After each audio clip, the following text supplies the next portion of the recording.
Alejandra Valdemar caminaba rápidamente por el pasillo del aeropuerto, sus tacones resonaban claramente sobre el suelo de mármol. Su elegante traje de negocios negro se ajustaba perfectamente a su esbelta figura, y su cabello castaño corto estaba impecablemente peinado, a pesar de las prisas matutinas. En sus manos sujetaba firmemente un maletín de cuero, y del hombro le colgaba un elegante bolso de un diseñador conocido. 42 años de vida habían enseñado a Alejandra a manejar el tiempo con precisión quirúrgica, pero esta mañana algo había salido mal. El día había comenzado con una desagradable sorpresa, la avería de la cafetera en su apartamento. Alejandra estaba acostumbrada a comenzar la mañana con una taza de café fuerte, revisando las noticias y los planes del día. Sin este ritual se sentía desprevenida ante los desafíos que se avecinaban. Luego siguió una cadena de pequeños pero irritantes contratiempos. El ascensor del edificio se quedó atascado entre pisos durante 5 minutos. El conductor del taxi, que debía haber llegado a las 6:30 de la mañana, llegó 20 minutos tarde, explicando que se debía a la avería del coche anterior. El camino al aeropuerto, que normalmente tomaba 40 minutos, se alargó hasta 1 hora y media debido a un atasco causado por un accidente en la M40. Vuelo IB-245 a Barcelona, última llamada para pasajeros, se escuchó la voz por los altavoces, haciendo que Alejandra acelerara el paso hasta casi correr. Las negociaciones del día siguiente con los socios barceloneses podrían cambiar radicalmente el destino de su empresa constructora. El contrato preliminar para la construcción de un nuevo complejo comercial valía 150 millones de euros, una suma que no solo permitiría expandir el negocio, sino también establecerse definitivamente entre los principales actores del mercado. El proyecto incluía la construcción de un centro multifuncional con áreas comerciales, oficinas y un aparcamiento subterráneo para 1.000 coches. Era una oportunidad para demostrar las capacidades de la empresa a un nuevo nivel. En la cola para el check-in tamborileaba nerviosamente con los dedos sobre el mostrador, observando cómo la empleada de la aerolínea, una joven rubia con una sonrisa amigable, trabajaba a un ritmo desesperantemente lento. Cada pasajero parecía tener algún problema especial, alguien había olvidado el pasaporte en casa y trataba de demostrar su identidad con el carné de conducir, alguien quería cambiar su asiento en el avión, alguien no podía entender qué objetos se podían llevar en el equipaje de mano. Alejandra miró su reloj, un Cartier, regalo de su difunto marido Aurelio por su 40º cumpleaños. El elegante mecanismo marcaba las 9:30 y el vuelo estaba programado para las 10:10. En sus planes estaba llegar al aeropuerto hora y media antes del vuelo, registrarse tranquilamente, tomar un café en la sala VIP y revisar una vez más los documentos. En lugar de eso, se encontraba con la presión del tiempo que podría costarle el contrato más importante. Disculpe, pero necesito llegar a este vuelo, no pudo evitar decir, dirigiéndose a la chica del mostrador. El check-in cierra en 5 minutos. Por supuesto, la registramos, le aseguró la empleada, acelerando sus movimientos. ¿Factura equipaje? Solo equipaje de mano. Todo lo necesario lo llevo conmigo. La chica procesó rápidamente el billete, verificó los documentos y le entregó la tarjeta de embarque. Diríjase rápidamente a la puerta número 12. Buen viaje. Con el preciado papel en mano, Alejandra prácticamente corrió hacia el control de seguridad. La cola avanzaba a paso de tortuga, delante había un hombre mayor con una chaqueta gastada que no conseguía entender que los objetos metálicos debían colocarse en una bandeja separada. Rebuscaba largamente en sus bolsillos, sacando llaves, monedas, un encendedor, un reloj viejo con cadena. El empleado de seguridad le explicaba pacientemente las normas, pero el hombre, aparentemente, tenía problemas de audición. Alejandra apretó los dientes, reprimiendo el deseo de ayudar a resolver los requisitos más simples. Entendía que para una persona mayor el aeropuerto podía ser un lugar estresante, pero el tiempo se agotaba catastróficamente. Cuando su bolso desapareció en el aparato de rayos X, repasó mentalmente el contenido, portátil con la presentación, carpeta con documentos del proyecto, contratos, cálculos financieros, neceser, teléfono, tablet. Todo debería estar en orden, no había llevado ningún objeto prohibido. El detector de metales pitó cuando pasó por el arco.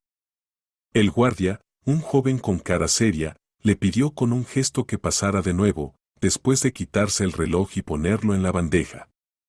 Los preciosos segundos se escurrían como arena entre los dedos. Alejandra sintió cómo crecía el pánico. «Puede pasar», finalmente permitió el empleado de seguridad después de la segunda verificación. Alejandra agarró sus cosas y corrió hacia la puerta de embarque. Número de puerta, 12, y ella estaba en la cuarta. La distancia era considerable, tuvo que correr prácticamente por los largos pasillos del aeropuerto. Por el camino se abrochó el reloj y metió el teléfono en el bolsillo de la chaqueta. En el avión habría tiempo para arreglarse y revisar una vez más la presentación. Al llegar a la puerta correcta, se encontró con una sorpresa desagradable en la puerta de embarque, una larga cola. Los pasajeros de clase business pasaban por separado, pero incluso allí había unas 15 personas. Entre ellos reconoció algunas caras familiares, empresarios madrileños con los que se había cruzado en varios eventos. Algunos volaban por negocios, otros, posiblemente, de vacaciones. Alejandra se puso al final de la cola, sacando la tarjeta de embarque de su bolso. Asiento 4A, junto a la ventanilla, como había pedido al hacer la reserva. Normalmente prefería los asientos de pasillo para poder levantarse y estirarse fácilmente durante el vuelo, pero hoy quería intimidad. En el avión planeaba concentrarse en la preparación para las negociaciones, nadie debía distraerla. «Bienvenida a bordo del vuelo IB-245», dijo la azafata en la entrada del avión, tomando la tarjeta de embarque. Era una mujer de unos 40 años con una sonrisa profesional y cabello impecablemente peinado. Alejandra asintió y entró en la cabina. El avión era nuevo, un moderno Airbus A320, con cómodos asientos de cuero de clase business. El interior estaba decorado en tonos azul y dorado de los colores corporativos de la aerolínea.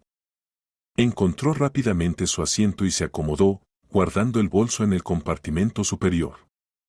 Dejó el maletín a su lado, contenía documentos que necesitaba estudiar una vez más durante el vuelo. Abrochándose el cinturón de seguridad, se recostó en el respaldo del asiento y por primera vez en la mañana se permitió relajarse. Lo peor había pasado, había conseguido llegar al vuelo. Ahora podía concentrarse en las próximas negociaciones. Los socios de Barcelona eran conocidos por su meticulosidad y atención al detalle, por lo que la presentación debía ser impecable. Alejandra abrió el maletín y sacó la carpeta con documentos. En la portada lucía el logotipo de su empresa Valdemar y Asociados, elegantes letras doradas sobre fondo verde oscuro. En 15 años de existencia, la firma había crecido de una pequeña empresa familiar a un actor serio en el mercado de bienes raíces comerciales. Habían comenzado ella y Aurelio con la renovación de apartamentos y pequeñas oficinas, pasando gradualmente a proyectos más grandes. Aurelio, su difunto marido, había establecido una base sólida para el negocio, y ella continuó su obra, expandiendo y modernizando la empresa. Después de su muerte, muchos socios dudaron si una mujer podría dirigir una empresa constructora. Alejandra demostró que no solo podía, sino que era capaz de llevar el negocio a un nuevo nivel. Los pensamientos sobre su marido siempre traían amargura. Aurelio había muerto 2 años atrás de un infarto masivo, a los 50 años. Los médicos hablaban de estrés, agotamiento, estilo de vida poco saludable, pero Alejandra conocía la verdadera razón, no había podido superar la muerte de su única hija Catalina. La niña había muerto en un accidente de coche 4 años atrás, cuando tenía solo 22 años. Volvía tarde por la noche del cumpleaños de una amiga, el conductor del coche que venía de frente estaba borracho. El impacto fue directo en la puerta del conductor, la muerte fue instantánea. Alejandra cerró los ojos, ahuyentando los dolorosos recuerdos. Hoy no era día para pensamientos tristes. Hoy debía demostrar a sí misma que era capaz de seguir adelante, que podía convertir la empresa familiar en una compañía verdaderamente grande. Este contrato era un paso hacia un nuevo nivel, y no se permitiría dejarlo escapar. El avión comenzó a moverse por la pista de rodaje. Alejandra miró por la ventanilla los edificios del aeropuerto de Barajas que se alejaban. El día otoñal estaba nublado, nubes bajas se cernían sobre la tierra. En 1 hora y media estaría en Barcelona y mañana por la mañana en la mesa de negociaciones con representantes del Grupo de Inversión Capital del Norte. Todo debía salir perfecto. El avión ganaba altura y Alejandra sintió el familiar hormigueo en los oídos por el cambio de presión. Tragó saliva y miró a su alrededor, observando a sus compañeros de viaje. La cabina de clase business estaba medio llena, varios hombres de negocios en trajes caros, una elegante mujer de mediana edad con pendientes de perlas y un bolso exquisito, una pareja joven, aparentemente recién casados. Se tomaban de las manos y conversaban en voz baja. En la primera fila estaba sentado un hombre que Alejandra reconoció, Íñigo Retamosa, propietario de una cadena de restaurantes en Madrid. Se habían cruzado varias veces en eventos de negocios, pero no se conocían de cerca. Retamosa leía un periódico de negocios y ocasionalmente hacía anotaciones en un cuaderno. El piloto anunció que habían alcanzado la altitud de crucero y permitió desabrocharse los cinturones. Alejandra sacó el portátil del maletín y abrió la presentación. En la pantalla aparecieron las diapositivas familiares con los planos del futuro complejo comercial, cálculos financieros y cronogramas de realización del proyecto. Modelos tridimensionales del edificio, planos detallados, presupuesto de gastos, todo se veía profesional y convincente. Hojeó varias páginas, verificando cifras y formulaciones. Prestó especial atención a la sección sobre tecnologías ecológicas. Los inversores modernos se interesaban cada vez más por el componente ambiental de los proyectos. El edificio estaba planeado para equiparse con paneles solares, sistema de recolección y purificación de agua de lluvia, ascensores y alumbrado de bajo consumo energético. La garganta se le había secado por el estrés matutino y las prisas. Además, el aire en el avión siempre era seco debido al sistema de aire acondicionado. Alejandra levantó la mano, llamando a la azafata. Necesitaba beber algo, quizás agua mineral sin gas o zumo de naranja. Mejor no pedir café por ahora, la cafeína solo aumentaría el nerviosismo antes de las negociaciones de mañana. Se acercaba a su asiento una azafata, una joven de unos 25 años, con cabello oscuro recogido cuidadosamente en la nuca y enrollado en un moño. Era bastante atractiva, con facciones regulares, expresivos ojos marrones y una sonrisa profesional amigable. El uniforme de la aerolínea, chaqueta azul marino y falda lápiz, le quedaba impecable, realzando su esbelta figura. «Buenos días, ¿desea pedir algo?», preguntó cortésmente la chica, deteniéndose junto al asiento de Alejandra e inclinándose ligeramente para escuchar mejor la respuesta de la pasajera. Alejandra levantó la cabeza del portátil, disponiéndose a pedir agua, y miró a la azafata. Y en ese mismo instante todo el mundo pareció girar sobre su eje. En el elegante cuello de la chica colgaba un colgante, un pequeño corazón dorado con iniciales cuidadosamente grabadas C. Y un diminuto pero brillante diamante en el centro. Este colgante Alejandra lo recordaba mejor que cualquier otra cosa en el mundo, mejor que su propio reflejo en el espejo. El tiempo pareció detenerse. El corazón se detuvo por un minuto, luego comenzó a latir tan rápido que Alejandra pudo escuchar sus latidos en los oídos. Se le oscureció la vista. Parpadeó varias veces, esperando que fuera una alucinación causada por el estrés y la falta de sueño. Pero el colgante seguía colgando del cuello de la azafata, brillando bajo la luz de la cabina. El colgante era exactamente igual, oro de 750 quilates, trabajo de joyería antigua de finales del siglo XIX, una joya familiar que había pasado de madre a hija durante 3 generaciones. Las iniciales C. Eran de Catalina Coronado, su bisabuela por línea materna, que había muerto en el Madrid sitiado. El pequeño diamante de talla rosa había sido engastado en el momento de fabricar la joya.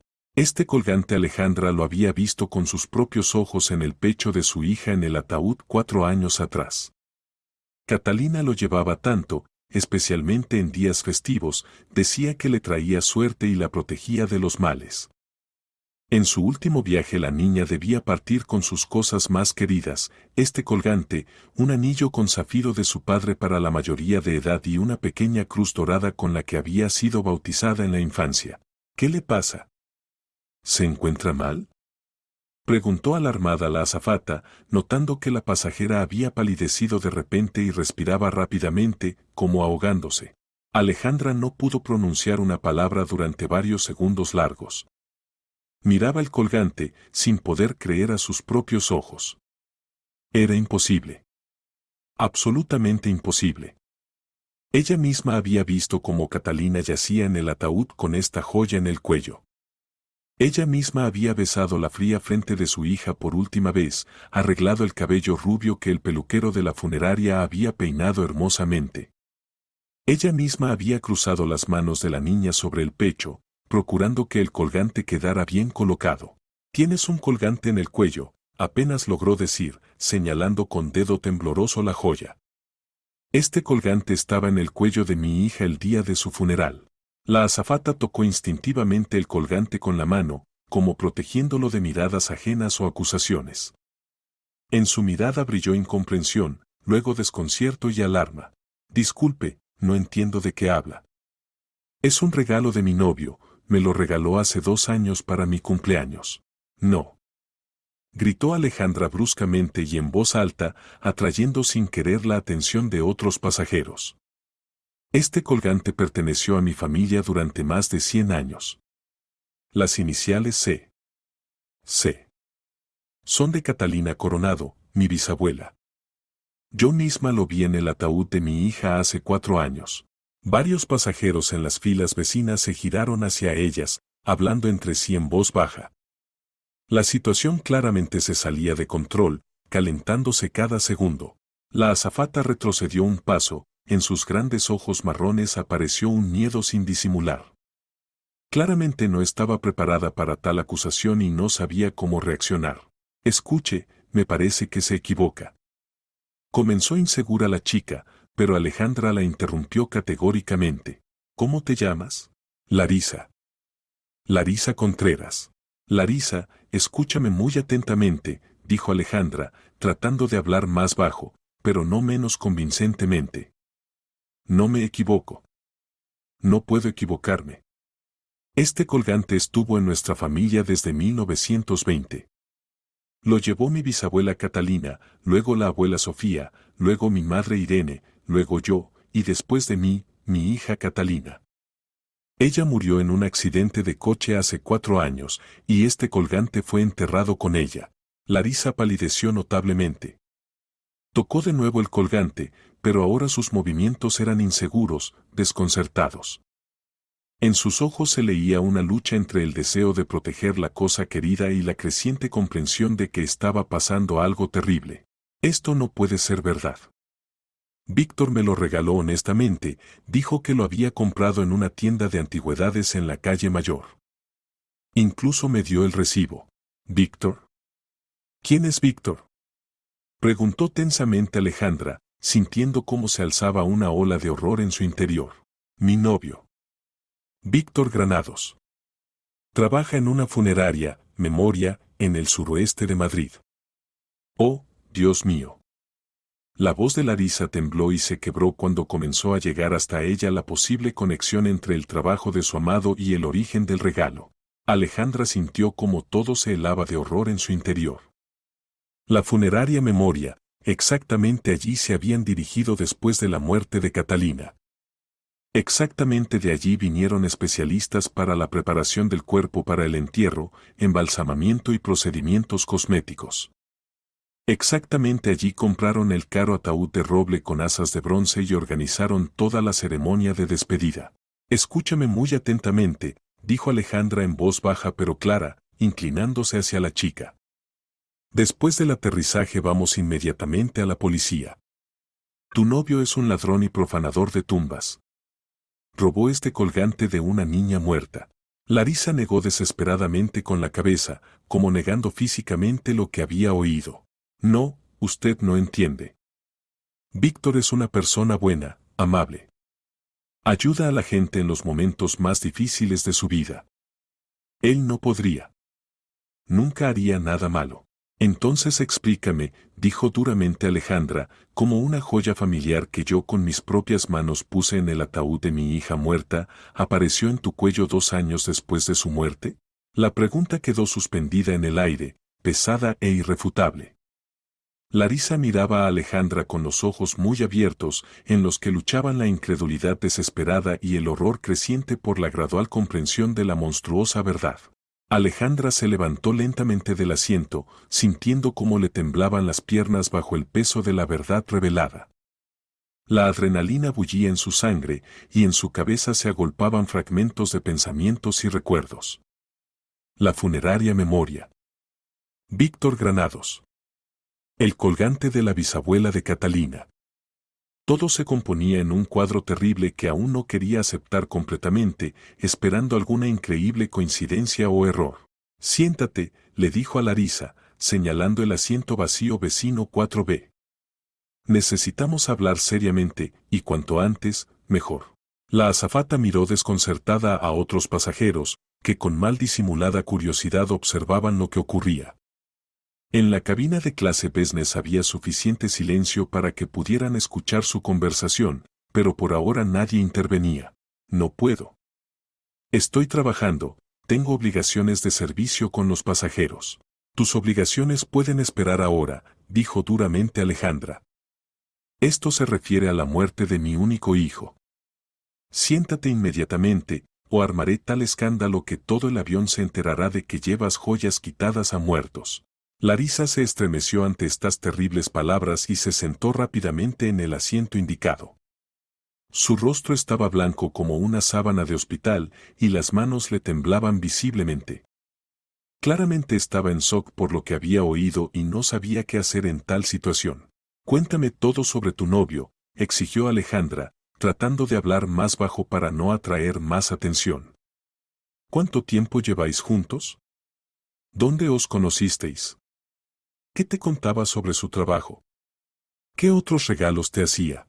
Llevamos saliendo ya 3 años, pronunció apenas audiblemente Larisa, como confesando algo vergonzoso. Nos conocimos en un pequeño café cerca de mi casa en la calle de los Sindicatos. Yo entonces tomaba café después del turno, y él se acercó a conocerme. Alejandra escuchaba atentamente, notando detalles. 3 años atrás. Eso significaba que su relación había comenzado exactamente 1 año después de la muerte de Catalina. Podía ser una coincidencia, pero podía no serlo. ¿Qué decía exactamente sobre su trabajo? Dijo que trabajaba en el sector de servicios funerarios, que ayudaba a las familias en el momento más difícil de su vida. Decía que era un trabajo muy responsable y noble, que daba a la gente la posibilidad de despedir dignamente a sus seres queridos en su último viaje. Alejandra sintió repugnancia por estas palabras. Trabajo noble. Ayuda a las familias. Y en realidad, robo a muertos. ¿Y concretamente qué hacía? ¿Cuáles eran sus obligaciones? Él preparaba los cuerpos para el entierro. Se ocupaba del embalsamamiento, procedimientos cosméticos, vestir a los fallecidos. Víctor decía que se le daba bien, que gracias a su trabajo la gente se veía en el ataúd como si simplemente durmiera. Alejandra apretó los dientes, respirando pesadamente. Esta persona no solo robaba a muertos, sino que además se enorgullecía de su trabajo, se presentaba casi como un artista. ¿Y te regalaba joyas a menudo? Larisa asintió, sin levantar los ojos de sus manos. Cada día festivo, en los aniversarios de nuestra relación. Pendientes, pulseras, anillos, colgantes. Todo muy hermoso, claramente caro. Víctor decía que ganaba bien, y yo merecía solo lo mejor, que quería rodearme de belleza. ¿Y dónde, según él, compraba todo esto? Decía que tenía un conocido comerciante de antigüedades, un judío mayor llamado Salomón Martínez. Supuestamente este compraba reliquias familiares de familias nobles empobrecidas y luego las vendía a precios razonables. Víctor contaba que Salomón Martínez confiaba en él y le hacía grandes descuentos. Alejandra sintió cómo hervía la ira en su interior. Toda una leyenda inventada para explicar el origen de las cosas robadas. Y la ingenua chica creyó este hermoso cuento. Muéstrame otras joyas que tengas contigo, le pidió. Larisa la miró desconcertada. ¿Aquí, en el avión? Pero si no llevo todo a la vez. Solo tengo lo que llevo puesto. Exactamente eso, muéstrame. La azafata se quitó lentamente los pendientes, elegantes aros dorados con pequeñas perlas cultivadas. Luego mostró una fina pulsera en la muñeca izquierda, claramente trabajo vintage con filigrana, y un anillo en el dedo anular de la mano derecha.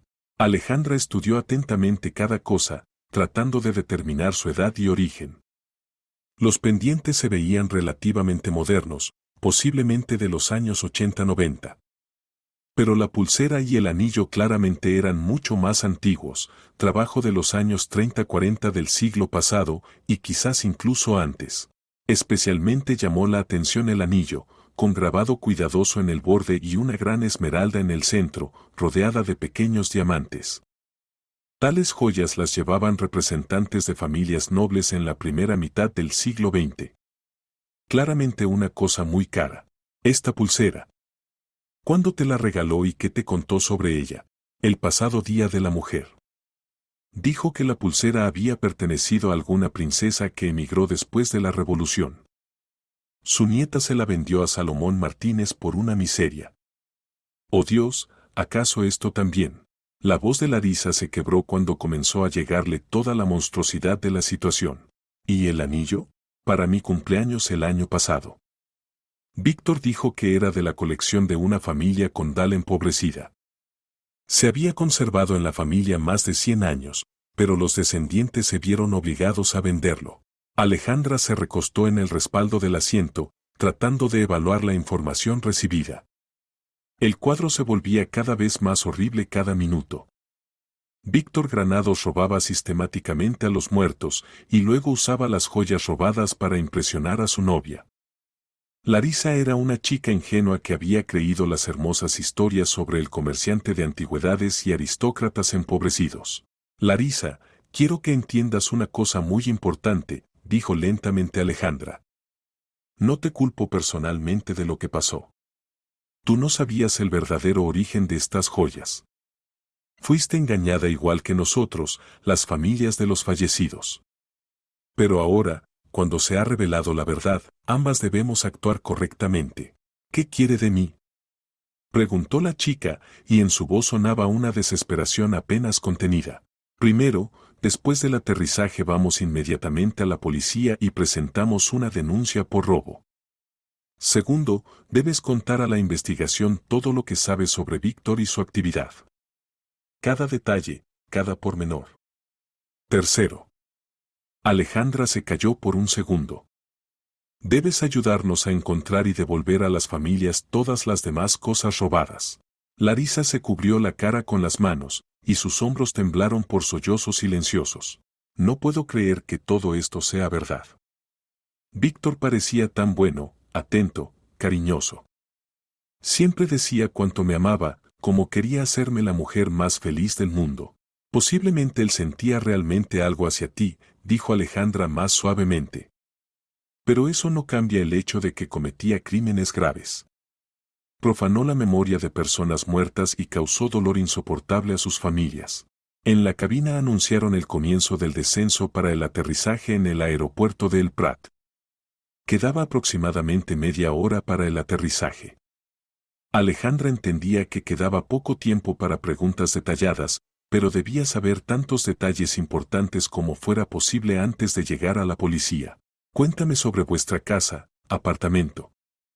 ¿Víctor guardaba allí más joyas? Quizás tenía una colección, un joyero.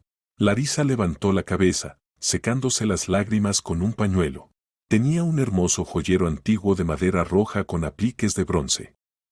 Decía que era una reliquia familiar que quedó de su abuela. Allí había varias joyas, cadenas, anillos, broches, pendientes. Yo pensaba que eran simplemente antigüedades que coleccionaba como hobby. Alejandra sintió como hervía de nuevo la ira en su interior. Toda una colección de joyas robadas a muertos, presentadas como reliquias familiares y compras de antigüedades. ¿Cuántas familias habían perdido cosas queridas por el corazón debido a la avaricia de una persona? ¿Aproximadamente cuántos objetos había allí? Muchos. Quizás unos 40 o 50. El joyero era bastante grande, de 2 niveles. Víctor a veces sacaba algo de allí para mostrármelo. Contaba historias sobre el origen de cada cosa. ¿Todas esas historias eran inventadas? Ahora entiendo que sí. Contaba muy convincentemente sobre nobles empobrecidos, sobre emigrantes que vendían valores familiares. Creía cada palabra. ¿Y dónde está Víctor ahora?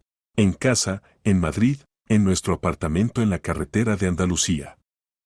Debía venir a verme a Barcelona el fin de semana, planeábamos pasar juntos el sábado y domingo. Ahora ese encuentro no tendrá lugar, dijo secamente Alejandra.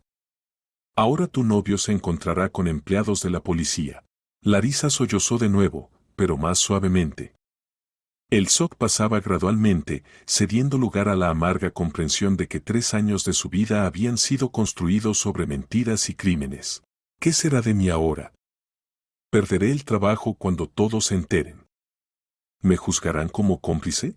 Si cooperas completamente con la investigación y ayudas a devolver las cosas robadas a sus propietarios, no te pasará nada malo, le aseguró Alejandra. Eres víctima de un engaño, no una criminal. El avión se aproximaba para el aterrizaje. En las ventanillas aparecieron las luces de la Barcelona nocturna, reflejándose en las aguas del Mediterráneo y los numerosos canales. Alejandra miraba la tierra que se acercaba, pero sus pensamientos estaban ocupados con algo completamente distinto a las próximas negociaciones de negocios. El avión tocó suavemente la pista del aeropuerto de El Prat, y Alejandra sintió un ligero empujón del contacto del tren de aterrizaje con el asfalto. Miraba por la ventanilla los edificios grises de la terminal, iluminados por potentes focos en el crepúsculo que se espesaba, pero sus pensamientos estaban lejos de las próximas negociaciones de negocios. En la última hora su vida había cambiado completamente, de empresaria exitosa que volaba a cerrar un contrato importante, se había convertido en una mujer que llevaba a cabo la investigación del robo de la tumba de su propia hija. Larisa estaba sentada al lado, aún sujetando en sus manos temblorosas el colgante de la bisabuela de Catalina. Después de la larga y dolorosa conversación, finalmente había creído en la culpabilidad de su novio y ahora se veía completamente desconcertada y deprimida. Las lágrimas se habían secado, pero los ojos permanecían rojos e hinchados. ¿Qué hago ahora?, preguntó en voz baja cuando el avión se detuvo en la manga telescópica. ¿Cómo voy a vivir en adelante sabiendo que durante 3 años llevé joyas de personas muertas? ¿Cómo podré mirar a la gente a los ojos? Ayudarás a devolver estas cosas a sus familias, respondió firmemente Alejandra, apartándose del trabajo con los informes financieros. Y con eso espiarás parcialmente lo que pasó. No por tu culpa, pero espiarás. Durante estos meses todas las joyas robadas fueron devueltas a los herederos legítimos de los fallecidos. El procedimiento resultó largo, minucioso y emocionalmente pesado, pero al final cada reliquia familiar encontró el camino a casa. Alejandra recibió personalmente el colgante de la bisabuela Catalina y el anillo de sello de su difunto marido Aurelio. Los pasajeros comenzaron a levantarse de sus asientos y sacar el equipaje de mano de los compartimentos superiores. Alejandra tomó su maletín y bolso, pero los documentos de negocios, por los cuales había volado a la capital catalana, ahora parecían algo completamente insignificante comparado con la verdad revelada. Escúchame muy atentamente, le dijo a Larisa cuando se pusieron en la cola para salir. Ahora vamos directamente a la policía, y les contarás absolutamente todo lo que sabes sobre Víctor. No ocultes nada, incluso si parece poco importante o te compromete. Cada detalle puede resultar clave para la investigación. Salieron del avión y se dirigieron al edificio del aeropuerto por el largo pasillo. El aire barcelonés era fresco y frío, con el olor característico de los puertos y las industrias. Larisa caminaba en silencio, mirando periódicamente el colgante en sus manos, como si no pudiera creer que esta hermosa cosita estuviera relacionada con tal horror. Alejandra sacó el teléfono y marcó el número de su abogado en Madrid, Miguel Ruiz, un jurista mayor y experimentado que había llevado los asuntos de su empresa durante muchos años. ¿Miguel? Sí, gracias. Igualmente. Tengo una situación de emergencia. No relacionada con los negocios. Esto se refiere a Catalina, mi hija. El abogado, un hombre con 30 años de experiencia en derecho penal, escuchó atentamente el breve pero denso relato de lo ocurrido. Alejandra hablaba en voz baja para no atraer la atención de los transeúntes en el aeropuerto, pero las emociones se manifestaban de vez en cuando en su voz. ¿Está absolutamente segura de lo que vio? Preguntó Miguel después de que ella terminara el relato. Más que segura. Este colgante lo recuerdo mejor que mi propia cara. Estuvo en nuestra familia más de 100 años, se transmitía de madre a hija. No puedo equivocarme. Entiendo. Es realmente un caso serio. La profanación de tumbas es un delito grave, castigado con privación de libertad prolongada. Diríjanse inmediatamente a la policía. Ahora mismo me pondré en contacto con colegas en Barcelona y con los órganos de asuntos internos de Madrid. Este caso debe ser investigado de la manera más minuciosa, con la participación de todos los expertos necesarios. Terminando la conversación, Alejandra se dirigió a Larisa, que estaba de pie al lado, apoyada en la pared y mirando al vacío. ¿Lista? Es hora de ir a la policía.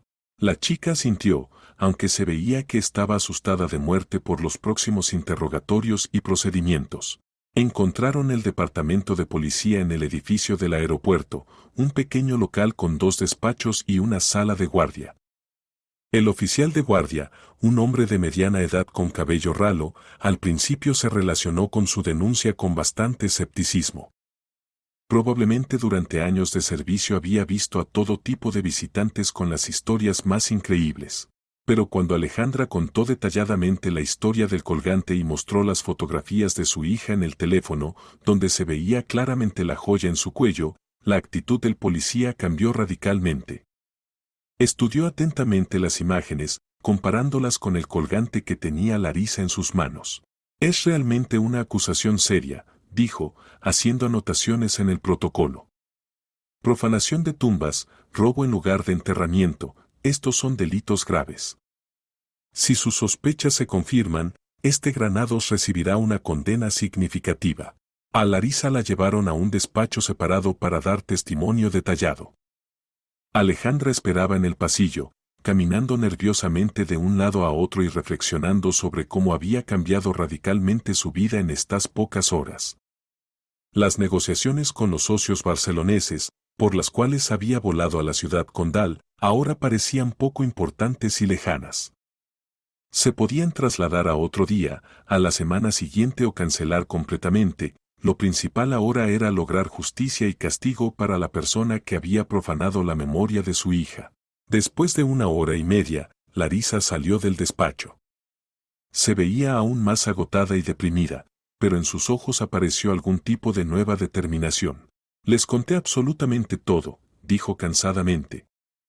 Sobre el joyero con las joyas, sobre los regalos, sobre cómo Víctor explicaba el origen de cada cosa. Sobre su trabajo, sobre los colegas, sobre lo que contaba de su actividad en la funeraria. Ahora se están comunicando con la policía madrileña. Víctor debe ser detenido ya esta noche. ¿Y qué será de ti? Preguntó Alejandra. Me soltaron bajo compromiso de no salir del país. Debo participar en la investigación como testigo clave. Y se calló, armándose de valor. Debo entregar todas las joyas que me regaló durante estos años. Todo sin excepción. Alejandra asintió. Era justo, aunque para Larisa, sin duda, doloroso. 3 años de relación construida sobre mentiras y crímenes se derrumbaban en un día, dejando tras de sí solo amargura y vergüenza. Tengo una propuesta, dijo cuando salieron del edificio del aeropuerto en la fresca noche barcelonesa. Mañana por la mañana vuelo de vuelta a Madrid. Vuela conmigo. Yo pago el billete.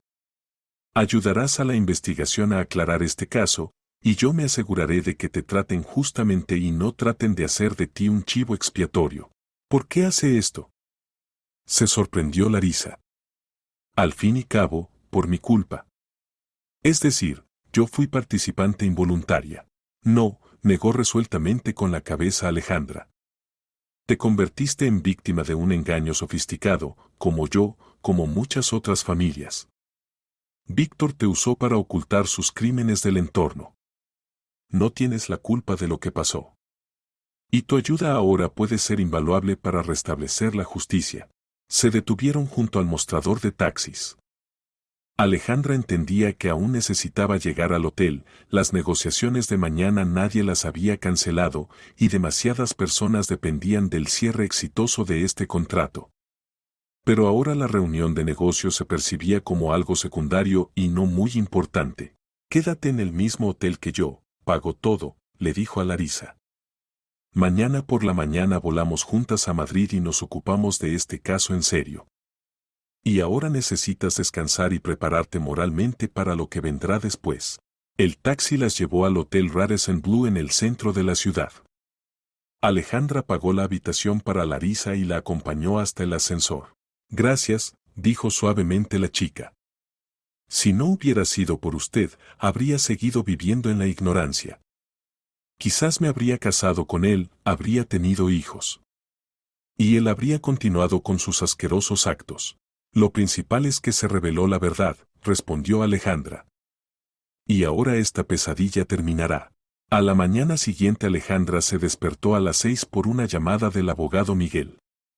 Las negociaciones con los socios barceloneses fueron trasladadas a la semana siguiente, explicó a los socios que en la familia había ocurrido una situación de emergencia que requería regreso inmediato a Madrid.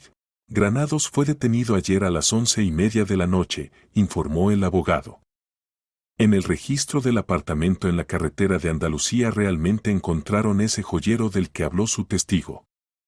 Allí resultó haber unos 70 objetos, anillos, cadenas, pendientes, broches, pulseras, colgantes. Los expertos criminalistas ya comenzaron el trabajo para determinar la edad y origen de cada cosa. Alejandra sintió sentimientos mezclados, alivio de que el criminal finalmente fuera capturado, y horror por la escala de su actividad criminal. 70 joyas significaban decenas y quizás cientos de tumbas robadas. ¿Qué dice el propio Granados? ¿Confiesa lo que hizo? Por ahora niega categóricamente todo. Afirma que todas las joyas las compró a coleccionistas privados y comerciantes de antigüedades. Exige que se le presenten pruebas. Pero las evidencias contra él son muy serias, especialmente después de que comenzamos a comparar las fechas de su trabajo en la funeraria con el tiempo de aparición de nuevas joyas en su colección. Alejandra se encontró con Larisa en el vestíbulo del hotel. La chica se veía un poco mejor que la noche anterior, pero en sus ojos aún se leía profunda confusión y vergüenza por haber vivido 3 años con una persona que resultó no ser quien pretendía ser. ¿Cómo estás? ¿Cómo dormiste? Preguntó comprensivamente Alejandra. Casi no dormí. Todo el tiempo pensaba en cuántas personas sufrieron por su culpa. Por culpa de Víctor. Y ni siquiera lo sabían. Durante el vuelo de vuelta a Madrid, Larisa contó aún más detalles sobre su relación con Víctor Granados. Gradualmente se aclaró que momentos sospechosos en su comportamiento había bastantes, pero ella prefería no notarlos, atribuyéndolos a peculiaridades del carácter o especificidad del trabajo. Nunca contaba detalladamente sobre su familia, recordaba. Solo decía que los padres habían muerto hace tiempo y no tenía parientes cercanos. Yo pensaba que simplemente le dolía y le desagradaba recordar eso. Ahora entiendo, ocultaba la verdad sobre sí mismo para que nadie pudiera verificar su biografía. ¿Y tenía amigos? ¿Compañeros de trabajo? Muy pocos conocidos cercanos. Principalmente contactos superficiales con colegas de la funeraria y tampoco muy estrechos. Casi todo el tiempo libre lo pasábamos juntos. Víctor decía que yo era la única persona en quien podía confiar completamente, que solo conmigo se sentía verdaderamente feliz. Alejandra entendía que tal comportamiento es típico de personas que llevan doble vida. Víctor conscientemente aislaba a Larisa de posibles testigos y conocidos, para que nadie pudiera hablar accidentalmente o hacer preguntas incómodas sobre el origen de sus costosos regalos. ¿Y en casa contaba algo sobre el trabajo? ¿Sobre casos concretos con los que trataba? Raramente y de mala gana. Decía que no le gustaba traer el trabajo a casa, que en casa debía haber lugar solo para la alegría y el amor. A veces mencionaba casos especialmente difíciles, cuando tenía que trabajar con cuerpos muy dañados o cuando los parientes eran muy exigentes. En el aeropuerto de Barajas las esperaba el investigador Denis Carvajal, un hombre enérgico de unos 35 años. Se especializaba en delitos económicos, pero el caso Granados le interesó por su singularidad e importancia social. Ya comenzamos una verificación a gran escala de todos los funerales que atendió el sospechoso durante los últimos 4 años, informó, llevándolas al coche de servicio. La lista preliminar resulta impresionante, más de 300 casos. Ahora nuestros empleados se comunican con las familias de los fallecidos y averiguan si no desaparecieron objetos valiosos de los muertos en los funerales. A Alejandra la llevaron al edificio del comité de investigación para dar testimonio detallado y participar en el procedimiento de reconocimiento de las joyas incautadas. En un despacho espacioso sobre la mesa estaban dispuestas fotografías de todos los objetos encontrados en el apartamento de Granados, cuidadosamente sistematizados por fechas de su presunto robo. El colgante de Catalina realmente estaba entre los primeros en esta terrible colección, según las anotaciones de trabajo de Granados, lo había robado 4 años atrás, directamente del cuerpo de la niña. Alejandra miró largo tiempo la fotografía de la joya querida, sintiendo cómo se alzaba en su interior una ola de recuerdos dolorosos. Este anillo también lo reconozco, dijo, señalando la imagen de un masivo anillo de hombre con escudo de armas familiar. Pertenecía a Aurelio, mi difunto marido. Yo misma se lo puse en su mano en el ataúd. El investigador Carvajal hizo atentamente una anotación en el protocolo. Resultaba que la familia Valdemar había perdido no una, sino 2 valores familiares, robados por el mismo criminal. Y esta pulsera de oro me es conocida, continuó Alejandra, estudiando las fotografías restantes. La vi en el funeral de nuestra vecina Ana Cabrera hace 2 años. Ana valoraba mucho esta pulsera, era un regalo de su difunto marido para su boda de oro, hace 50 años. Con cada nuevo hallazgo el cuadro se volvía cada vez más horroroso. Granados realmente no hacía distinciones entre ricos y pobres, jóvenes y viejos. Robaba a todos por igual, guiándose solo por el valor material de las joyas y la posibilidad de su sustracción inadvertida. Tenemos sus anotaciones de trabajo detalladas, dijo el investigador, mostrando una carpeta gruesa con documentos. Granados llevaba meticulosamente registro de todos los procedimientos de embalsamamiento y preparación de cuerpos. Por estas anotaciones podemos restaurar exactamente cuándo se cometían los robos y correlacionarlos con funerales concretos. A Larisa la llevaron al despacho vecino para un interrogatorio repetido, más detallado. Ahora, cuando la escala de los crímenes de Granados se había vuelto clara, le tocaba recordar y contar cada detalle de su vida en común. Cada palabra suya, cada regalo, cada explicación del origen de las joyas podía resultar importante para la investigación. A menudo decía que trabajaba por las noches, le contaba al investigador. Lo explicaba diciendo que los procedimientos de embalsamamiento y preparación cosmética era mejor realizarlos en silencio y soledad, cuando nadie molestaba para concentrarse. Decía que requería concentración especial y enfoque artístico. Ahora entiendo, simplemente quería quedarse solo con los cuerpos para que nadie viera cómo los robaba. Alejandra escuchaba estas confesiones a través de la puerta entreabierta con repugnancia creciente. Víctor Granados resultó ser no solo un ladrón, sino un verdadero monstruo que usaba cínicamente la confianza de las familias en duelo para satisfacer su propia avaricia y deseo de impresionar a su novia. Y también se interesaba mucho por la situación financiera de las familias, continuaba Larisa. Cuando le contaba sobre funerales de conocidos o vecinos, siempre preguntaba si eran gente rica, si tenían joyas caras o antigüedades. Yo pensaba que era solo interés profesional. El investigador Carvajal hacía anotaciones detalladas, entendiendo que ante él se abría un caso sobre crímenes sistemáticos que se cometían durante varios años. No era un caso aislado de robo espontáneo, sino un esquema criminal bien pensado. Después de varias horas de interrogatorios y procedimientos de reconocimiento, Alejandra y Larisa salieron del edificio del comité de investigación.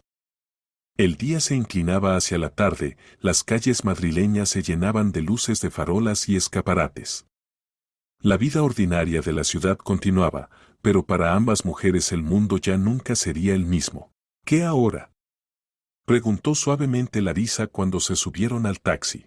Ahora esperamos los resultados de la investigación, respondió Alejandra. Y ayudamos en lo que podamos. ¿Tienes dónde quedarte en Madrid? No. Es decir, teníamos un apartamento alquilado en común con Víctor, pero allí ya no volveré. Nunca. Entonces por ahora vivirás conmigo. Tengo un apartamento grande, hay lugar suficiente. Y luego veremos cómo se desarrolla la vida. Larisa asintió agradecidamente. Alejandra entendía que la chica ahora se encontraba en un estado psicológico muy difícil, toda su vida anterior se había derrumbado en un momento, y hacía falta tiempo para comprender lo ocurrido y comenzar a construir un nuevo futuro. 5 días después del arresto, Víctor Granados finalmente se quebró y dio testimonio confesorio detallado. Evidentemente, el peso de las pruebas reunidas contra él se había vuelto tan abrumador que continuar negando no tenía ningún sentido. Su abogado, un hombre mayor con maletín gastado y aspecto cansado, intentó negociar con la investigación un acuerdo con la justicia. Alejandra estuvo presente en el interrogatorio como víctima y representante de otras familias afectadas. Por primera vez en todos estos días vio a la persona que había profanado la tumba de su hija y robado los valores familiares. Granados resultó ser un hombre de aspecto completamente ordinario de unos 40 años, estatura media, con cabello oscuro ligeramente rizado y rostro nada notable. Exactamente esa apariencia común le permitía pasar desapercibido durante mucho tiempo y no despertar sospechas. No quería ofender específicamente a nadie, decía con voz monótona, evitando obstinadamente mirar a los ojos a Alejandra y otros presentes. Simplemente quería hacer feliz a Larisa, darle lo que se merece. No tenía mucho dinero para regalos caros, y ella es tan hermosa, tan especial. Usted cometía robos de cadáveres, lo interrumpió duramente el investigador Carvajal. Usted sistemáticamente robaba a muertos, violaba el reposo de los fallecidos y causaba dolor insoportable a sus familias. Esto no tiene ninguna justificación. Granados se encogió y bajó la cabeza aún más. En su testimonio no se sentía arrepentimiento sincero, solo lástima de sí mismo e intentos de encontrar al menos alguna justificación para sus actos repugnantes. Cuente detalladamente cómo exactamente cometía estos robos, exigió el investigador, encendiendo la grabadora para registrar el testimonio. Trabajaba principalmente en el turno de noche, cuando en la funeraria casi no había nadie. Después del final de la jornada laboral de los colegas me quedaba solo con los cuerpos. Realizaba los procedimientos necesarios de embalsamamiento, preparación cosmética, vestimenta. Y durante este trabajo quitaba las joyas que se veían especialmente valiosas o hermosas. Alejandra sintió horror por estas palabras. Esta persona contaba sobre el robo del cuerpo de su hija muerta con tal tono, como si se tratara de algo completamente ordinario e insignificante. ¿Y cómo elegía a las víctimas? ¿Por qué principio? No había ningún principio especial. Simplemente miraba a quien tenía joyas caras. Anillos, cadenas, pulseras. De todas formas las familias ya no las verían y a los muertos ya no les hacían falta. El investigador le mostró el álbum con fotografías de las joyas incautadas, dispuestas en orden cronológico. Reconozca cada objeto. Cuente cuándo exactamente lo robó y de qué cuerpo. Granados comenzó a enumerar mecánicamente las joyas, nombrando fechas aproximadas de los robos y recordando detalles. El colgante de Catalina Coronado, 4 años atrás, quitado del cuerpo de una mujer joven llamada Catalina Valdemar, muerta en accidente de coche. El anillo de oro con escudo de armas, 3 años atrás, funeral de un hombre de mediana edad Aurelio Valdemar, muerto de ataque cardíaco. La pulsera de perlas, 2 años atrás, funeral de una mujer mayor Ana Cabrera. Con cada nuevo nombre Alejandra sentía cómo se alzaba una ola cada vez más fuerte de ira y repugnancia. Esta persona había convertido el dolor y sufrimiento de decenas de familias en fuente de financiación para sus aventuras amorosas. ¿Cuántas joyas robó en total durante el tiempo de trabajo en la funeraria?, preguntó el investigador. No las conté exactamente. Probablemente unas 80 o 90 piezas durante 4 años y medio. No cada día se presentaba la oportunidad adecuada. A veces los muertos no tenían nada valioso, a veces los parientes mismos quitaban las joyas antes del funeral. 80 o 90 joyas. Esto significaba que sufrieron mínimo 50-60 familias, y posiblemente más, pues algunos muertos podían tener varias cosas valiosas simultáneamente. Después del interrogatorio principal, el investigador pasó a aclarar otros aspectos de la actividad criminal de Granados. Resultó que el robo de joyas no era la única violación que permitía en su trabajo. ¿Es cierto que también transmitía información sobre muertos adinerados a elementos criminales?, preguntó Carvajal. Granados se puso incómodo, evidentemente no queriendo confesar este aspecto de su actividad. Bueno. A veces. Si veía que la familia era muy rica y en casa seguramente había valores. Concretamente, ¿a quién transmitía información y por qué recompensa? Hay un grupo. Se especializan en robos de apartamentos durante funerales. Mientras la familia está en el cementerio enterrando al muerto, esta gente limpia el apartamento. Yo recibía por la información el 10% de la suma robada. Alejandra exclamó horrorizada. Resultaba que mientras las familias enterraban a sus seres queridos, ladrones por información de Granados robaban sus casas. Era tan cínico e inhumano que apenas cabía en la cabeza. Esta información añadió a la acusación nuevos artículos aún más serios. A Granados ahora le amenazaban no 5 o 7 años de privación de libertad, sino todos los 15, y quizás más. Larisa, al enterarse de este nuevo aspecto de la actividad criminal de su exnovio, vino a Alejandra en estado de shock emocional completo. No sabía nada, repetía, caminando por la sala del apartamento de Alejandra. Le juro por todo lo sagrado, no tenía ni idea sobre los robos de apartamentos. Víctor nunca me contó sobre tales cosas, nunca mencionó a algunos conocidos criminales. Te creo, respondió calmadamente Alejandra. Él ocultaba muy cuidadosamente de ti todos los aspectos sucios de su actividad. Tú eras para él no cómplice, sino pantalla, cobertura que ayudaba a parecer una persona decente. Pero ¿cómo pude ser tan ciega? ¿Cómo pude vivir 3 años con este monstruo y no notar nada? Porque amabas y confiabas. Y él era muy buen actor, sabía representar el papel de persona cuidadosa y honesta. El juicio contra Víctor Granados comenzó 3 meses después de su arresto. Para ese momento el grupo de investigación bajo la dirección de Denis Carvajal había reunido una cantidad realmente enorme de pruebas, testimonios de más de 40 testigos, experticias de todas las joyas incautadas, registros de los diarios de trabajo de la funeraria, testimonios de cómplices de grupos criminales especializados en robos de apartamentos. La sala del tribunal estaba abarrotada. Alejandra estuvo presente en todas las sesiones como representante de los afectados. A su lado se sentaban representantes de otras familias afectadas, en total más de 50 personas. Algunos venían de otras ciudades especialmente para participar en el proceso, alguien venía con familias enteras, incluyendo padres mayores e hijos adultos. Entre los afectados estaba María Rosales, viuda de 80 años, de cuyo difunto marido Granados había robado un reloj de oro antiguo, reliquia familiar que se transmitía de padre a hijo ya 4 generaciones. Estaba Íñigo Maldonado, hijo de un empresario muerto en accidente industrial, a quien robaron una masiva cadena de oro. Estaba la joven madre Soledad Pedraza, que perdió a su hijo recién nacido y descubrió la desaparición de una crucecita de oro que quería dejar al niño. El abogado de Granados, ese mismo hombre mayor con maletín gastado, intentó construir la defensa en la afirmación de que su defendido sufría trastorno psíquico y no podía controlar completamente sus acciones. Pero la experticia psiquiátrica compleja, realizada en institución médica especializada, reconoció al acusado completamente cuerdo. Todos sus crímenes fueron cometidos conscientemente, con comprensión completa de su ilegalidad. El acusado cometía crímenes sistemáticamente, durante 4 años y medio, declaró el fiscal Andrés Serrano en su discurso acusatorio. Usó fríamente su posición de servicio para robar a muertos y causar sufrimientos a sus familias.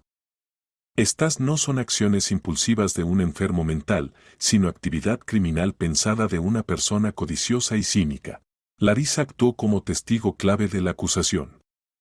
Le fue muy difícil dar testimonio ante los ojos de toda la sala, tenía que contar sobre los momentos más íntimos de la relación con Granados, sobre cómo creía sus mentiras y no notaba contradicciones evidentes en sus relatos. Amaba sinceramente a esta persona y confiaba en él completamente, decía, de pie ante el tribunal y mirando periódicamente a su exnovio.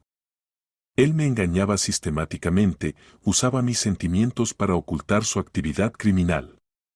Ahora entiendo que nuestra relación fue construida sobre mentiras desde el primer día. Granados estaba sentado en el banquillo de los acusados con expresión absolutamente indiferente. Ya no intentaba justificarse, despertar compasión o presentarse como víctima de las circunstancias. Evidentemente había comprendido finalmente que su destino estaba decidido, y simplemente esperaba la sentencia. Cuando el juez dio la palabra a los afectados para las declaraciones, Alejandra se levantó y se dirigió a la sala. Honorable tribunal. Hace 4 años enterré a mi única hija Catalina. Solo tenía 22 años. Fue una tragedia terrible en mi vida, y pensé que nada peor ya podía pasar. Pero resultó que sí podía. Su voz tembló ligeramente, pero continuó firmemente. Saber que una persona a quien confiaste lo más querido, el cuerpo de tu hijo muerto, lo robó cínicamente para su propio beneficio. Es un dolor que es imposible expresar con palabras. Granados nos robó no solo valores materiales. Nos robó la fe en que nuestros seres queridos descansan en paz. Nos hizo revivir de nuevo el dolor de la pérdida. Y por eso debe recibir el castigo más severo que prevé la ley. Los representantes de otras familias afectadas se expresaron en el mismo sentido. Dolor, indignación, exigencia del castigo máximo para la persona que convirtió su dolor en fuente de su propio enriquecimiento. Algunos lloraban durante las intervenciones, otros hablaban con ira fría y contenida. Especialmente estremecedoras fueron las palabras de la madre del estudiante fallecido Alejandro Morales. Mi hijo murió a los 20 años de leucemia. Luchó contra la enfermedad 2 años, pero no pudo vencerla. Tenía toda la vida por delante, múltiples planes y esperanzas. Lo único que me quedó de él es la memoria y esas pocas cosas que él especialmente valoraba. Y esta persona robó incluso esas, quitando a mi muchacho la cadenita de oro que le regaló su padrino. Cuando terminaron las intervenciones de los afectados, en la sala se estableció un silencio pesado. Incluso el juez, que durante su larga carrera había visto múltiples crímenes graves, estaba evidentemente conmocionado por la escala de sufrimientos que había causado una persona a múltiples familias. La defensa en la persona del abogado intentó jugar con que Granados supuestamente se arrepentía sinceramente de lo hecho y estaba dispuesto a compensar el daño causado. Pero cuando el juez preguntó al propio acusado si tenía algo que decir a los afectados como última palabra, este se levantó y pronunció brevemente: no tengo nada que decir. La sentencia fue anunciada una semana después del final de los debates de las partes. El juez condenó a Víctor Granados a 16 años de privación de libertad en colonia de régimen estricto por conjunto de crímenes: robo, profanación de lugares de entierro, complicidad en robos de apartamentos. También se le prescribía pagar daño moral por 500.000 euros a cada una de las familias afectadas. La sentencia fue severa, pero justa. Alejandra sintió satisfacción de que la justicia finalmente hubiera triunfado, aunque ningún castigo podía compensar completamente los sufrimientos causados. Después del juicio comenzó el trabajo minucioso de devolución de las joyas robadas a sus propietarios legítimos. Esto resultó ser un proceso mucho más complicado de lo que podía parecer a primera vista. Muchas familias durante los años pasados se habían mudado, cambiado datos de contacto y algunos parientes mayores habían muerto sin esperar la devolución de las reliquias familiares. Alejandra participó activamente en este trabajo, usando sus conexiones de negocios y habilidades organizativas. Ayudaba al investigador Carvajal y su equipo a establecer contacto con parientes de los fallecidos, explicarles la situación y organizar el procedimiento de devolución de las joyas. Especialmente complicados fueron los casos cuando el fallecido era una persona solitaria sin parientes cercanos. Había que buscar parientes lejanos, amigos, colegas, todos los que pudieran confirmar la pertenencia de las joyas a una persona concreta. Estos pendientes pertenecían a Valentina Serrano, contaba Alejandra, estudiando el siguiente caso. Murió hace 2 años, no tenía hijos. Pero hay una sobrina en Sevilla, Olga Calderón. Hay que contactar con ella. Larisa también ayudaba en este trabajo. Recordaba detalladamente cada regalo de Granados, cada historia que contaba sobre el origen de las joyas. Muchos detalles de sus relatos, que parecían invención, en realidad contenían granos de verdad y ayudaban a establecer los verdaderos propietarios de las cosas. Recuerdo cuando Víctor me regaló esta pulsera, contaba, mostrando la fotografía de una elegante joya de oro, decía que había pertenecido a una maestra mayor que había trabajado toda la vida en la escuela. Ahora entiendo, simplemente recontaba lo que sabía sobre la fallecida. El procedimiento de devolución de las joyas no solo era técnicamente complicado, sino también emocionalmente pesado. Había que explicar de nuevo a los parientes que sus seres queridos habían sido robados después de la muerte, que las preciosas reliquias familiares habían sido robadas por un criminal cínico. Algunas familias percibían esta noticia con alivio, finalmente se aclaraba el destino de las cosas queridas al corazón que se consideraban irremediablemente perdidas. Otras experimentaban shock, ira e indignación por comprender que el reposo de sus seres queridos había sido violado. Especialmente difícil era para los padres que habían perdido hijos. Para ellos las joyas no eran simplemente objetos preciosos, sino símbolos materiales de memoria de los que se fueron, última conexión con los hijos muertos. Este anillo estaba en la mano de mi hija cuando murió de cáncer, lloraba la madre de la joven Esperanza Pedraza de 19 años. Yo misma se lo puse antes del funeral. Pensé que se quedaría con ella para siempre. Y resulta que este miserable lo robó. Alejandra entendía este dolor mejor que muchos otros. Trataba de apoyar a cada familia, explicar que ahora la justicia estaba restablecida y el criminal había recibido el castigo merecido. Gradualmente se dibujaba el cuadro completo de la escala de la actividad criminal de Granados. Durante 4 años y medio había robado 87 objetos de 62 muertos. La geografía de sus crímenes abarcaba prácticamente todo Madrid y los suburbios cercanos, trabajaba en diferentes sucursales de la red de funerarias, lo que complicaba seriamente la revelación de irregularidades. Lo más terrible es que elegía a las víctimas completamente a sangre fría, decía el investigador Carvajal durante una de las reuniones. Jóvenes, mayores, ricos, pobres, para él no existían limitaciones morales.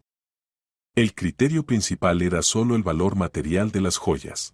Alejandra estudiaba la lista detallada de todas las víctimas de Granados. Entre ellas había personas de las más diferentes edades, profesiones y posición social. Una estudiante de 20 años del Instituto Pedagógico, muerta de meningitis. Un ingeniero de 45 años, muerto en accidente de producción. Una pensionista de 75 años, fallecida por insuficiencia cardíaca. Una madre de 30 años de 2 hijos, muerta por enfermedad oncológica. Granados realmente no hacía excepciones para nadie. Solo le interesaba el dinero y la posibilidad de impresionar a Larisa con regalos caros. Especialmente cínico era que además de los robos de joyas, Granados también transmitía sistemáticamente información sobre familias adineradas a grupos criminales. Mientras los parientes enterraban al fallecido, los criminales por su información limpiaban sus apartamentos. Durante 4 años transmitió información sobre 23 familias, informaba el operativo que se ocupaba de este aspecto del caso. El daño total de los robos de apartamentos constituyó más de 15 millones de euros. Granados recibía el 10% de cada robo. Esta información añadía al cuadro general aún más cinismo e inhumanidad.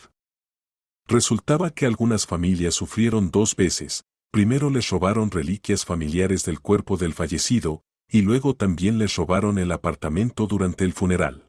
Pasaron 8 meses desde aquel memorable vuelo a Barcelona que cambió las vidas de muchas personas.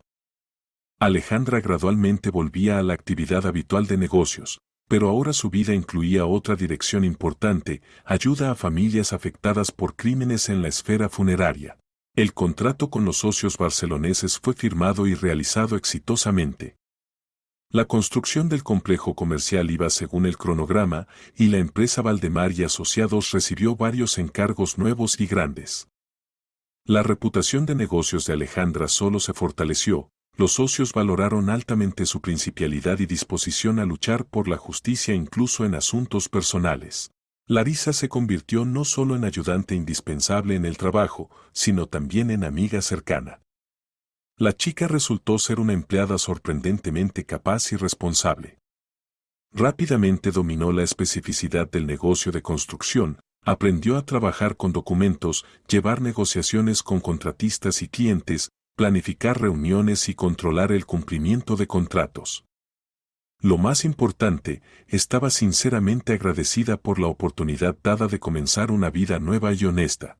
¿Sabe qué es lo que más me atormenta hasta ahora?, dijo una vez Larisa durante el descanso del almuerzo en la oficina, mirando fotografías del nuevo proyecto de la empresa. No que durante 3 años llevé joyas de muertos. Y no que viví con un criminal sin sospechar su verdadera esencia. Sino que podría nunca haber sabido la verdad. Podría haberme casado con Víctor, haber tenido hijos de él, crear una familia basada en mentiras y crímenes, y él habría continuado con sus asquerosos actos. Pero supiste la verdad, respondió firmemente Alejandra, apartándose del trabajo con informes financieros. E hiciste la única elección correcta. Ayudaste a restablecer la justicia y devolver a las familias sus queridas reliquias. Eso es lo más importante. Durante estos meses todas las joyas robadas fueron devueltas a los herederos legítimos de los fallecidos. El procedimiento resultó largo, minucioso y emocionalmente pesado, pero al final cada reliquia familiar encontró el camino a casa. Alejandra recibió personalmente el colgante de la bisabuela Catalina y el anillo de sello del difunto marido Aurelio. Especialmente conmovedora fue la ceremonia de devolución del colgante de Catalina coronado. Alejandra sostenía en sus manos la reliquia familiar y por primera vez en 4 largos años sentía que la conexión espiritual con su hija estaba completamente restablecida. Catalina estaba de nuevo cerca, aunque fuera en forma de este pequeño corazón dorado con iniciales cuidadosamente grabadas de la bisabuela. ¿Qué va a hacer con él?, preguntó cuidadosamente Larisa, observando cómo Alejandra examinaba el colgante a la luz. Se lo daré a la sobrina de Aurelio cuando tenga una hija, respondió Alejandra después de reflexionar. El colgante debe quedarse en la familia y continuar su historia. A menudo hablaban de lo ocurrido, analizando los eventos y sus consecuencias. Para ambas mujeres esta historia se convirtió en momento decisivo en la vida. Alejandra entendió que podía no solo construir exitosamente edificios y desarrollar el negocio, sino también luchar activamente por la justicia, defender los derechos de la gente común. Larisa aprendió a evaluar críticamente a las personas, no confiar ciegamente en palabras hermosas y siempre verificar los hechos. ¿Sabe? A veces pienso en otras chicas, confesó una vez Larisa, ordenando correspondencia. En las que salen con hombres cuyo trabajo está de alguna manera relacionado con la muerte, empleados del depósito de cadáveres, trabajadores de cementerios, embalsamadores. ¿Cuántos entre ellos puede haber como Granados? Creo que muy pocos, respondió Alejandra. La gran mayoría de personas que trabajan en la esfera funeraria son gente honesta y decente que realmente ayuda a las familias en momentos difíciles. Granados resultó ser una excepción rara, un monstruo moral. Pero esta conversación hizo reflexionar seriamente a Alejandra. ¿Y si crímenes similares se cometen en otros lugares, en otras ciudades? ¿Y si hay más familias que hasta ahora no saben sobre el verdadero destino de las joyas de sus seres queridos? Se comunicó con el investigador Carvajal y compartió sus consideraciones sobre este tema. Tiene absolutamente razón, estuvo de acuerdo él durante la conversación telefónica. El caso Granados bien puede no ser un caso aislado. Ya comenzamos la verificación de otras funerarias y oficinas de servicios rituales en Madrid y la región.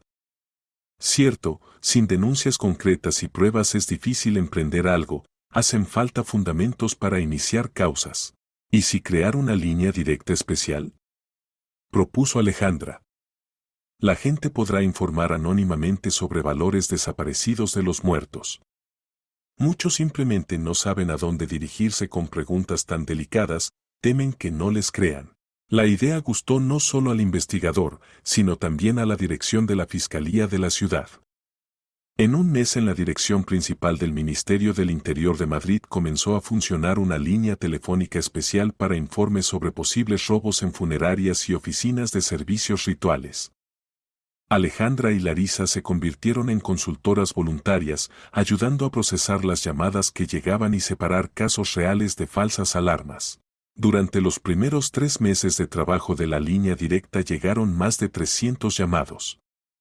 La mayoría se referían a malentendidos habituales, olvidos de parientes o pequeños errores administrativos. Pero en 32 casos se revelaron signos de posibles crímenes que requerían investigación detallada. Esto es solo la punta del iceberg, decía Alejandra a los colegas durante la reunión semanal. Muchas personas simplemente temen o se avergüenzan de hablar de cosas tan delicadas. Hace falta tiempo y trabajo constante para que crean, los escucharán, entenderán y ayudarán. El trabajo de la línea directa gradualmente daba resultados. Se revelaron otros 2 casos de robos sistemáticos en diferentes distritos de Madrid y un caso en los suburbios. Aunque la escala de estos crímenes era significativamente menor que la actividad de Granados, cada caso revelado significaba restablecimiento de justicia para familias concretas. Alejandra a menudo pensaba en cómo un encuentro casual en el avión llevó a consecuencias tan masivas. Si Larisa hubiera trabajado ese día en otro vuelo, si el colgante hubiera estado oculto bajo la ropa, si ella misma no hubiera prestado atención a él, los crímenes de Granados podrían haber continuado durante muchos años más. Destino, le decía a Larisa. Catalina nos ayudó desde el más allá. Dirigió los eventos para que se revelara la verdad.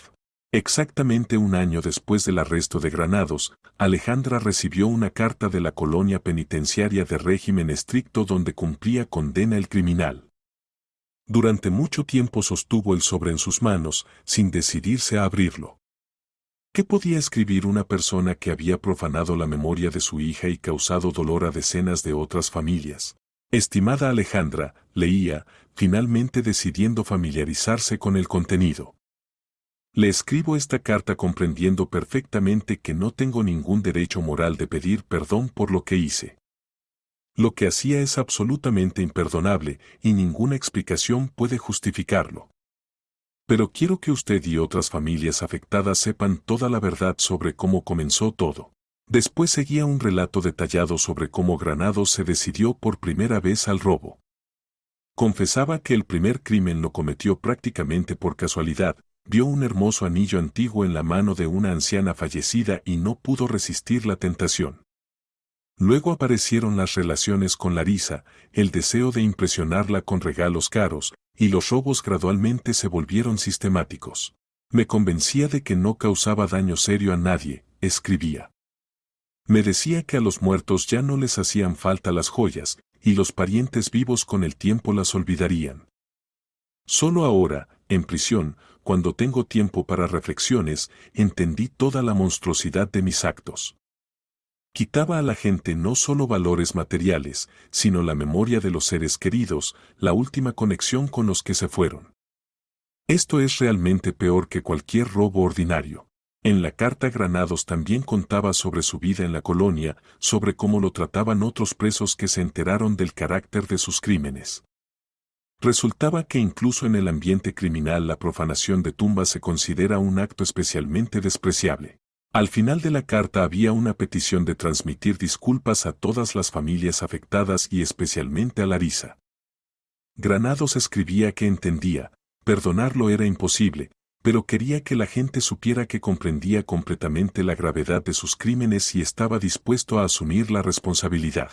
Alejandra mostró la carta a Larisa.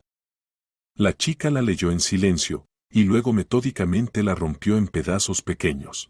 Demasiado tarde para el arrepentimiento, dijo fríamente. Que piense en sus crímenes en la cárcel los siguientes 15 años. Y nosotras vivimos adelante y ayudamos a otras personas. Y realmente continuaban viviendo y trabajando. La línea directa funcionaba cada vez más eficientemente, ayudando a revelar nuevos casos de crímenes en la esfera funeraria.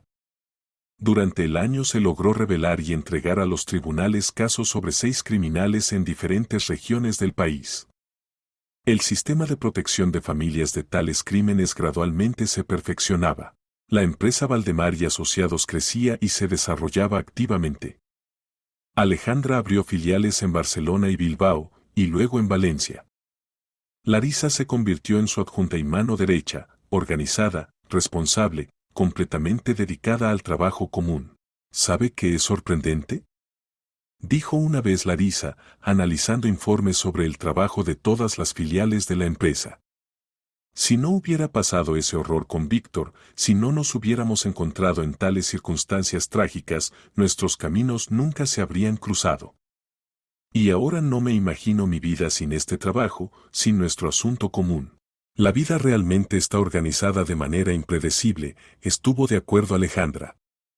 A veces los eventos más terribles y dolorosos inesperadamente llevan a algo bueno e importante. Se convirtieron en verdaderas amigas, a pesar de la diferencia de edad, posición social y experiencia vital. El dolor común, la lucha común por la justicia y el trabajo común para proteger a otras personas las unió más fuerte que cualesquiera otras circunstancias. En el segundo aniversario del arresto de Granados, Alejandra fue al cementerio a la tumba de su hija. Ahora sabía exactamente que Catalina descansaba en paz, todas sus cosas habían vuelto a donde les correspondía estar por derecho. El colgante de la bisabuela Catalina de nuevo yacía en la caja fuerte familiar, esperando su hora para ser transmitido a la siguiente generación. Catalinita, mi querida niña, decía en voz baja, de pie junto a la lápida de mármol blanco con la fotografía de una chica sonriente de 22 años. Mamá se vengó por ti y restableció la justicia. Ese miserable que se atrevió a perturbar tu reposo recibió lo que merecía.